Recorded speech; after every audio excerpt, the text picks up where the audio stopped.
Bonjour, afin de poursuivre dans notre exposé avec le docteur Yves Couzigou sur phobie des microbes et manie vaccinale. Souvenez-vous, nous avions vu en vidéo numéro 61, nous nous posions la question de savoir si les vaccins donnaient plutôt une protection ou conféraient plutôt amenaient à la contamination. En numéro 63, vidéo numéro 63, je vous parlais toujours dans cet exposé du docteur Yves Couzigou de la physiologie des microbes. En vidéo numéro 64, nous avons abordé le polymorphisme microbien. En numéro 65, l'asepsie cellulaire, la théorie de l'asepsie cellulaire et l'origine des virus pathogènes. Est-ce que ceux-ci viennent uniquement de l'extérieur ou est-ce qu'ils peuvent être aussi endogènes, c'est-à-dire intérieurs à l'organisme? En vidéo numéro 66, donc la pérennité physiologique des microbes. En numéro 67, la nutrition des microbes, notamment donc comparée à une digestion, assimilation, désassimilation dans les opérations qu'opèrent les microbes toujours dans l'organisme humain. En numéro 68, donc vaccins et croyances, la phobie des microbes, la phobie exagérée des microbes. En numéro 69, la multiplicité et la spécificité des microbes. Et en numéro 70, nous nous posions la question, grâce à cet exposé du docteur Yves Couzigou, qui présente le travail depuis 1885, ce travail qu'avaient fait donc Béchamp, Taxis, Claude Bernard et encore d'autres qui ne sont pas cités mais dans la même continuité. Donc en numéro 70, nous nous posions la question de savoir s'il y avait des maladies ou des malades. Ici, nous continuons avec un chapitre qui titre « Nos antibiotiques physiologiques nous protègent normalement ». Le vocabulaire militariste du struggle for life, souffrir pour vivre, se battre pour vivre, donc ce vocabulaire militariste d'agression, de stress, de mobilisation, de phagie, d'anticorps, d'antigènes, d'antibiotiques, etc., est tellement ancré dans la médecine et biologie actuelle que nous nous voyons à regret obligés de l'utiliser pour la réfutation du système pasteurien, bien qu'il laisse entendre un finalisme de mauvaise aloi.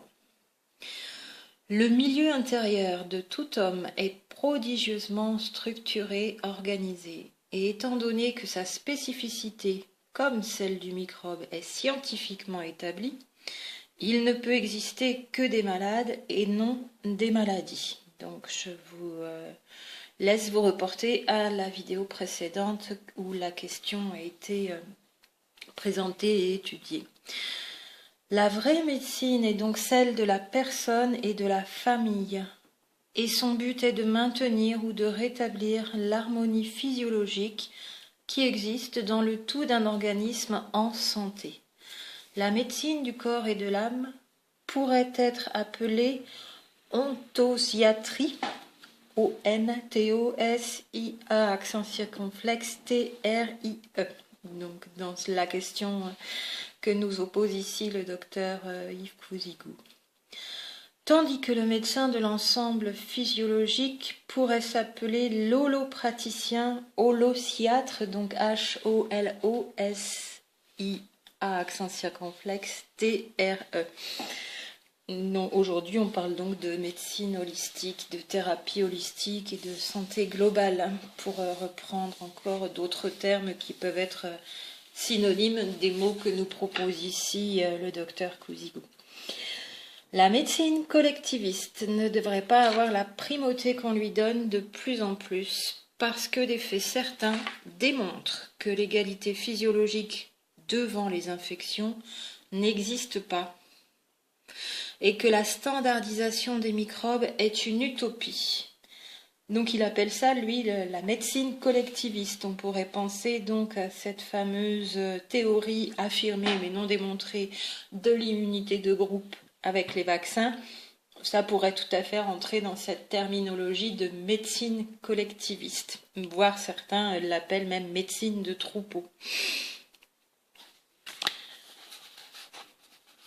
Le médecin ne guérit aucun malade, il ne fait qu'aider ou stimuler les défenses naturelles de l'organisme humain qui est admirablement protégé par son milieu intérieur.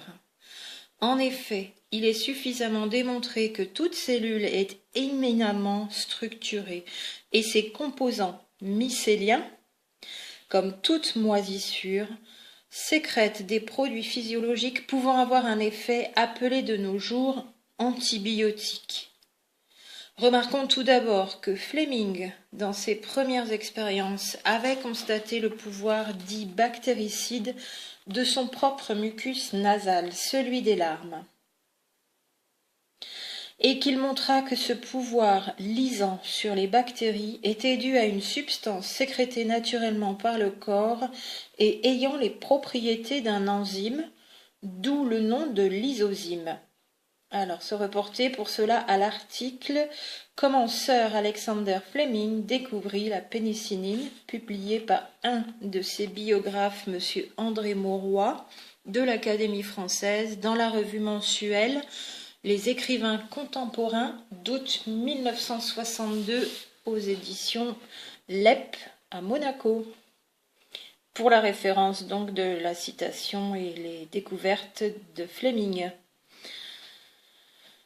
Celui-ci, donc Fleming, poursuivant ses recherches, trouva du lysozyme partout, dans la salive, dans les cheveux, la peau, le sperme de tous les animaux, les tiges, les feuilles, les œufs, le sang, les leucocytes, les ongles, etc. Et lorsqu'il parlait à ses étudiants des défenses naturelles, il les invitait à couper l'extrémité d'un de leurs ongles et à placer ce fragment dans une suspension microbienne. L'effet instantané les stupéfiait, et cela d'autant plus, disait Fleming, qu'ils sortaient du cours de physiologie où on leur enseignait que les ongles sont faits d'un tissu inerte.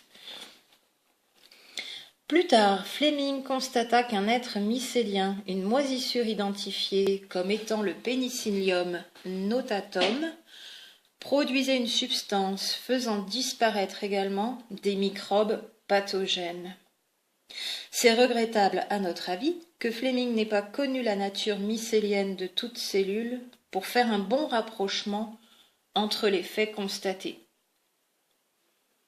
Donc c'est peut-être cette absence de démarche au niveau intellectuel et expérimental qui explique qu'on n'ait pas creusé un peu plus la question depuis Béchamp, et encore plein d'autres explications pour en revenir à mais pourquoi en 1885 certains avaient vu certaines choses et aujourd'hui les travaux n'ont pas été poursuivis.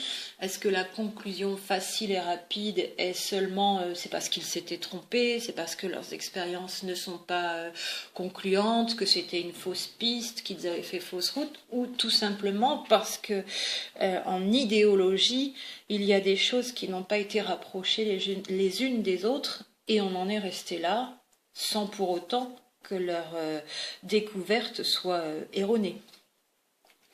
Donc ici, le docteur Cousigou nous rappelle qu'il est dommage que Fleming n'ait pas connu la nature mycélienne de toute cellule pour faire un bon rapprochement entre les faits constatés, ceux qu'il montrait donc à ses mêmes étudiants.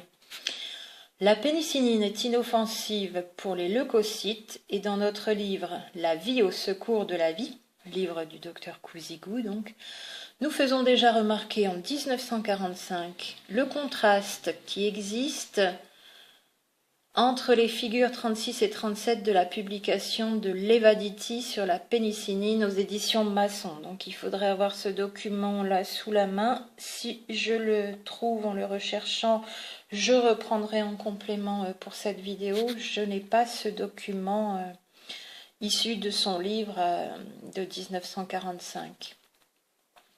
Mais on peut continuer donc dans ce qu'il nous expose.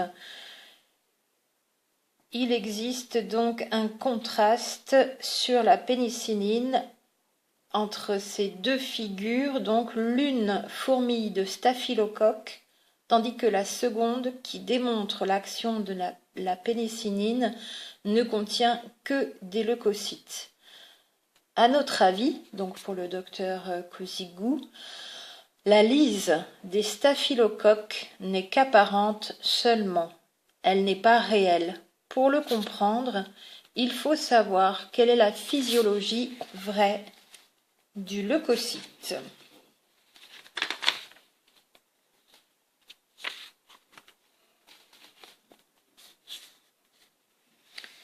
Et nous irons donc à la vidéo suivante pour parler, après cette physiologie vraie du leucocyte à laquelle s'intéresse le docteur Cousigou, donc dans le chapitre suivant, nous aborderons la prétendue phagocytose qui est en réalité pour lui une morphocytose, avec un trait d'union donc entre morpho et cytose.